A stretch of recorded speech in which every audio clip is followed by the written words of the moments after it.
Iran Israel এখন শুধুমাত্র সংঘাতে সীমাবদ্ধ নেই।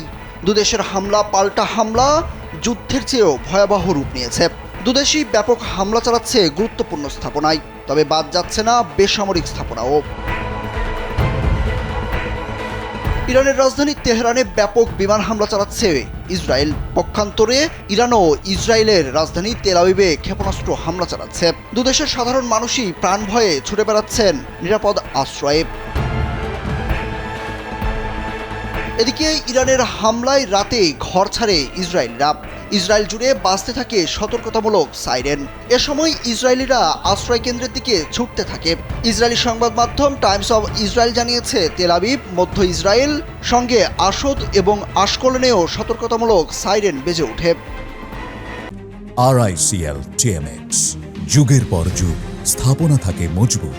সংবাদ মাধ্যম টাইমস অব ইসরায়েল জানিয়েছে, ইরানি মিসাইল শনাক্ত হওয়ার পর মধ্য ইসরায়েল, দক্ষিণ ইসরায়েলে IDF তাদের পরবর্তী নির্দেশ না দেওয়া পর্যন্ত আশ্রয় কেন্দ্র অথবা বোমা শেল্টারে থাকতে বলেছে। অপরদিকে ইসরায়েলের হামলাও থেমে নেই। তাই নিরাপদ আশ্রয় খুঁজতে তেহরান ছাড়ছে অনেকেই। কেউ কেউ ঘনবসতিপূর্ণ এলাকা ছেড়ে গ্রামের দিকে চলে যাচ্ছে। যদিও তেহরান ছেড়ে বিশাল জনগোষ্ঠীর এত দ্রুত যাওয়া কঠিন। এদিকে মঙ্গলবার নিজের সামাজিক মাধ্যম ট্রুথে অস্বাভাবিক এক বিবৃতি দিয়েছেন যুক্তরাষ্ট্রের প্রেসিডেন্ট ডোনাল্ড ট্রাম্প। সেখানে তিনি জরুরি ভিত্তিতে ইরানের রাজধানী তেহরানের বাসিন্দাদের সরে গিয়ে শহরটি খালি করতে বলেছেন। তবে ট্রাম্প কেন এমন বিবৃতি দিলেন সেটি স্পষ্ট নয়।